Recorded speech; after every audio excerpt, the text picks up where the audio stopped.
भोपाल से प्रस्तुत हैं प्रादेशिक समाचार।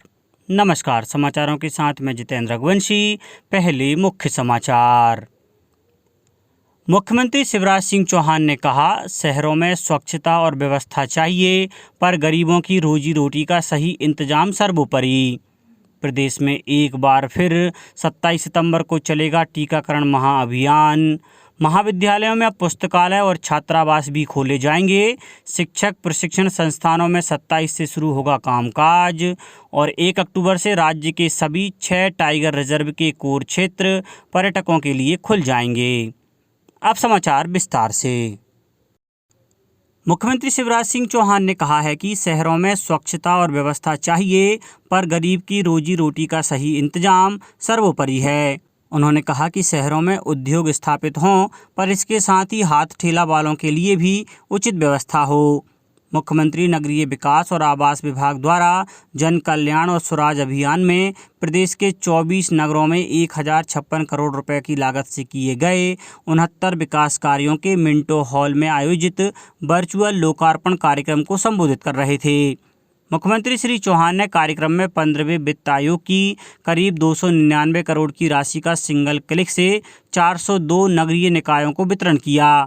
इन कार्यों में सीवरेज परियोजना, पेयजल योजना, बस स्टैंड विकास, कमर्शियल कॉम्प्लेक्स, उद्यानों का विकास, ट्रैफिक मैनेजमेंट, लाइब्रेरी, शाला भवन, सोलर एनर्जी और प्रधानमंत्री आवास योजना में निर्मित आवास परिसर शामिल हैं। केंद्रीय इस्पात राज्य मंत्री फग्गन सिंह कुलस्ते भी इस कार्यक्रम में उपस्थित थे। मुख्यमंत्री ने लोकार्पित विकास कार्यों से जुड़े हितग्राहियों से वर्चुअली संवाद भी किया। प्रदेश में एक बार फिर 27 सितंबर को टीकाकरण महाअभियान आयोजित किया जा रहा है। प्रदेश की शहरी जनसंख्या के 85% लोगों को अब तक टीके का पहला डोज लग चुका है। मुख्यमंत्री शिवराज सिंह चौहान ने प्रदेशवासियों को वैक्सीनेशन के लिए प्रेरित करते हुए कहा कि जिन लोगों को अभी टीका नहीं लगा है, वे स्वयं अनिवार्य रूप से टीका लगवाएं और अपने परिजनों और परिचितों का भी टीकाकरण सुनिश्चित करें। आज़ादी का अमृत महोत्सव कार्यक्रम अंतर्गत गृह मंत्री डॉक्टर नरोत्तम मिश्रा ने इंडो तिब्बत बॉर्डर पुलिस के जवानों की साइकिल रैली को हरी झंडी दिखाकर भोपाल से दिल्ली के लिए रवाना किया। डॉक्टर मिश्रा ने इस अवसर पर जवानों को संबोधित करते हुए कहा कि साइकिल रैली आपके अदम्य साहस का प्रतीक है। इससे युवाओं में राष्ट्रवाद के साथ ही राष्ट्र प्रेम भी जागृत होगा। डॉक्टर मिश्रा ने आईटीबीपी के सीमांत मुख्यालय परिसर में चंदन का पौधा भी रोपा। इस अवसर पर विधायक श्री रामेश्वर शर्मा, महानिरीक्षक आईटीबीपी श्री संजीव रैना और अन्य अधिकारी मौजूद थे। गृह मंत्री डॉक्टर मिश्रा ने साइकिल रैली को भारत माता की जय घोष के साथ हरी झंडी दिखाकर रवाना किया। इस अवसर पर आयोजित संक्षिप्त फ्लैग ऑफ समारोह को संबोधित करते हुए कहा कि नई दिल्ली के लिए रवाना हुए आईटीबीपी के 24 जवान मार्ग में युवाओं में राष्ट्रवाद और देशभक्ति के जज्बे को उद्बुद्ध करने के साथ ही प्रेरणा स्रोत बनेंगे। मध्य प्रदेश होम्योपैथी परिषद द्वारा पंजीकृत होम्योपैथी चिकित्सा व्यवसायियों, पंजीकृत चिकित्सकों के राज्य रजिस्टर के पुनरीक्षण की कार्यवाही प्रचलन में है। जिन चिकित्सकों ने पंजीयन के 5 वर्ष की अवधि समाप्ति के बाद भी पुनरीक्षण नहीं कराया है, उन्हें 3 माह की अवधि में पुनरीक्षण के लिए परिषद को ऑनलाइन या ऑफलाइन आवेदन करना होगा। परिषद की रजिस्ट्रार डॉक्टर आयशा अली ने बताया कि निर्धारित अवधि के पश्चात पंजीकरण का पुनरीक्षण नहीं कराने वाले होम्योपैथी चिकित्सकों का नाम राज्य रजिस्टर से हटा दिया जाएगा। खेल एवं युवा कल्याण मंत्री श्रीमती यशोधरा राजे सिंधिया ने सभी खेल अकादमियों के लिए स्टैंडर्ड ऑपरेटिंग प्रोसीजर तैयार करने के निर्देश दिए हैं। श्रीमती सिंधिया ने कहा कि यदि खिलाड़ी पोस्ट कोविड के बाद राष्ट्रीय अंतर्राष्ट्रीय प्रतियोगिता में प्रतिनिधित्व करने जा रहे हैं तो उनकी आवश्यकताओं के अनुरूप एसओपी तैयार करें। खेल मंत्री बुधवार को भोपाल में मध्य प्रदेश राज्य वाटर स्पोर्ट अकादमी में सेलिंग गेम की गतिविधियों की समीक्षा कर रही थीं। मंत्री श्रीमती सिंधिया ने कहा कि इसके अलावा प्रशिक्षकों की आवश्यकताओं, प्रत्येक अकादमी के सपोर्टिंग स्टाफ आदि के लिए भी अलग एसओपी तैयार करें। उन्होंने कहा कि इससे दक्षता, गुणवत्तापूर्ण आउटपुट और प्रदर्शन में एकरूपता हासिल होगी। श्रीमती सिंधिया ने सेलिंग अकादमी के प्रशिक्षकों से खिलाड़ियों की डाइट, बोट, अन्य सहायक उपकरणों, अंतर्राष्ट्रीय प्रतियोगिताओं की तैयारी, टैलेंट सर्च आदि के संबंध में विस्तृत चर्चा की। बुंदेलखंड सहकारी दुग्ध संघ द्वारा दुग्ध उत्पादकों से प्रतिदिन 80,000 लीटर दूध समितियों के माध्यम से संकलित किया जा रहा है। इसमें से 40 से 50,000 लीटर दूध प्रतिदिन कोल्हापुर, महाराष्ट्र की गोकुल डेयरियों को भेजा जा रहा है।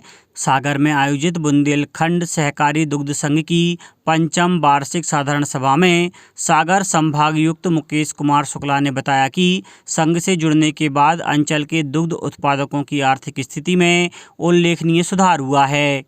इस अवसर पर क्षेत्र की 12 उत्कृष्ट दुग्ध संस्थाओं, 4 पार्लर और स्वचालित संस्थाओं को पुरस्कृत किया गया। भारतीय जनता पार्टी अनुसूचित जाति मोर्चा द्वारा कल मध्य प्रदेश से राज्यसभा उम्मीदवार और सूचना और प्रसारण राज्य मंत्री डॉक्टर एल मुरुगन का प्रदेश कार्यालय में स्वागत किया गया। कार्यक्रम में सर्वप्रथम भारत रत्न डॉक्टर भीमराव अंबेडकर जी को पुष्पांजलि अर्पित की गई। उपस्थित कार्यकर्ताओं को संबोधित करते हुए केंद्रीय मंत्री डॉक्टर मुरुगन ने कहा कि मध्य प्रदेश मेरे लिए नया नहीं है। अनुसूचित जाति आयोग के उपाध्यक्ष के तौर पर यहां आने और काम करने का अवसर मुझे मिला है। उन्होंने कहा कि मैं एक साधारण कार्यकर्ता हूं, लेकिन मुझे जितना प्यार मध्य प्रदेश में मिला है, मेरे नामांकन के दौरान पार्टी के वरिष्ठ नेताओं से लेकर कार्यकर्ताओं तक ने जो आत्मीयता दिखाई है और जितने उत्साह से मेरा स्वागत किया है, उसके लिए मैं आप सभी का आभारी हूँ। मुख्यमंत्री श्री शिवराज सिंह चौहान ने कहा है कि मध्य प्रदेश में प्राकृतिक संपदा, खनिज, जल और वन संपदा भरपूर है। प्रदेश में निर्यात बढ़ाने की काफ़ी संभावनाएं हैं। निर्यात बढ़ाने की दिशा में सरकार केवल अपने स्तर पर कार्य नहीं कर सकती। जो उद्यमी सक्रिय और अनुभवी हैं, उन्हें साथ लेकर राज्य सरकार इस दिशा में कार्य करेगी। बाजार और सरकार मिलकर काम करेंगे। मुख्यमंत्री श्री चौहान वाणिज्य उत्सव 2021 में Madhya Pradesh India's emerging export tiger conclave को संबोधित कर रहे थे। प्रदेश में निर्यात से संबंधित नए अवसरों को तलाशने के लिए यह एक्सपोर्ट कॉन्क्लेव मिंटो हॉल में हुआ। भारत सरकार के वाणिज्य विभाग तथा प्रदेश के औद्योगिक नीति एवं निवेश प्रोत्साहन विभाग का यह संयुक्त आयोजन है। प्रदेश के शासकीय शिक्षक प्रशिक्षण संस्थानों और अशासकीय डीएलएड महाविद्यालयों में शैक्षणिक गतिविधियां 27 सितंबर से प्रारंभ हो जाएंगी। महाविद्यालयों में पुस्तकालय और छात्रावास भी खोले जाएंगे। पुस्तकालय अध्ययन कक्ष में क्षमता से 50% प्रशिक्षणार्थियों की उपस्थिति सुनिश्चित की जाएगी। संस्थानों एवं महाविद्यालयों में छात्रावास चरणबद्ध रूप से आरंभ होंगे। प्रथम चरण में अंतिम वर्ष या तृतीय सेमेस्टर के प्रशिक्षणार्थियों के लिए छात्रावास खोले जाएंगे। कोविड-19 महामारी के कम होते प्रभाव और प्रशिक्षणार्थियों के भविष्य को ध्यान में रखते हुए यह निर्णय लिया गया है। स्कूल शिक्षा विभाग द्वारा जारी आदेश में स्पष्ट किया गया है कि प्रदेश के समस्त महाविद्यालयों एवं संस्थानों में शैक्षणिक तथा अन्य स्टाफ की 100% उपस्थिति होगी। शिक्षण संस्थानों द्वारा ऑनलाइन कक्षाओं का संचालन भी जारी रहेगा। मध्य प्रदेश में खंडवा लोकसभा और 3 विधानसभा पृथ्वीपुर, जोबट व राजगढ़ में उपचुनाव का रास्ता साफ हो गया है। उपचुनाव टालने संबंधी याचिका को बुधवार को हाई कोर्ट की डिवीजन बेंच ने खारिज कर दिया। कोर्ट ने आदेश में कहा कि चुनाव आयोग संवैधानिक संस्था है, चुनाव कराना उसका अधिकार है। कोविड गाइडलाइन का पालन करते हुए चुनाव कराए जाएंगे। हाई कोर्ट के चीफ जस्टिस मोहम्मद रफ़ीक और जस्टिस विजय शुक्ला की डिवीजन बेंच ने याचिका खारिज करते हुए कहा कि भारतीय संविधान के अनुच्छेद 324 के तहत चुनाव आयोग को यह संवैधानिक अधिकार है कि वह चुनाव कब और कैसे कराए। यह फैसला चुनाव आयोग ही करेगा। इस मामले में हाई कोर्ट हस्तक्षेप नहीं करेगा। सुनवाई के दौरान राज्य निर्वाचन आयोग की ओर से जवाब पेश कर दिया गया। कहा गया कि मध्य प्रदेश में 3 विधानसभा और 1 लोकसभा सीट पर उपचुनाव के लिए गाइडलाइन जारी की जा चुकी है। आयोग पहले ही हाई कोर्ट को स्पष्ट कर चुका है कि वह तीसरी लहर की आशंका खत्म होने के बाद ही मध्य प्रदेश में चुनाव कराएगा। हाल ही में राज्य सरकार की ओर से निर्वाचन आयोग में कहा गया है कि फेस्टिवल सीजन के बाद ही चुनाव कराए जाएंगे। इन तमाम तर्कों को सुनने के बाद हाई कोर्ट ने याचिका को निराकृत कर दिया। प्रदेश के सभी 6 टाइगर रिजर्व के कोर क्षेत्र 1 अक्टूबर से पुनः पर्यटकों के लिए खुल जाएंगे। प्रधान मुख्य वन संरक्षक वन्य प्राणी आलोक कुमार ने बताया कि सभी नेशनल पार्क में अभी तक 3,225 लोगों ने अपनी बुकिंग करा ली है। सबसे ज़्यादा 1,239 पर्यटकों ने कान्हा नेशनल पार्क के लिए ऑनलाइन बुकिंग कराई है। भोपाल के न्यू मार्केट में व्यावसायिक शॉपिंग कॉम्प्लेक्स शुरू हो गया है। नगरीय प्रशासन एवं आवास मंत्री भूपेंद्र सिंह ने कल इसका शुभारंभ किया। इस 3 मंजिला कॉम्प्लेक्स में 85 दुकानों का निर्माण किया गया है। कॉम्प्लेक्स में भूतल पर 45 दुकानें, प्रथम और द्वितीय तल पर 20-20 दुकानें निर्मित हुई हैं। श्री सिंह ने कहा कि आज से इस नए कॉम्प्लेक्स का नाम रानी कमलापति के नाम से जाना जाएगा। शॉपिंग कॉम्प्लेक्स के दूसरे फेज में 36 दुकानें बनी थीं, लेकिन वहां भी 36 दुकानों की जगह 75 दुकानें बनकर तैयार होंगी। इस प्रकार दोनों फेज में 81 की जगह 160 दुकानें बनकर तैयार हो रही हैं। अब कुछ समाचार संक्षेप में।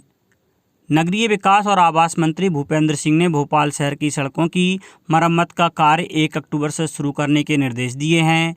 शिवपुरी में जिला विधिक सेवा प्राधिकरण द्वारा कल वृद्धाश्रम में स्वास्थ्य शिविर का आयोजन किया गया, जिसमें जिला चिकित्सालय से डॉक्टरों की टीम ने बुजुर्गों का स्वास्थ्य परीक्षण किया।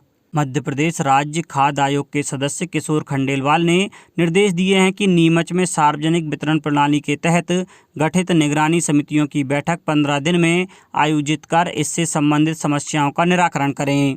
खरगोन में स्वच्छता पखवाड़े के 90 दिन पर्यटन विभाग ने महेश्वर स्थित नर्मदा रिसोर्ट में सफाई अभियान चलाया।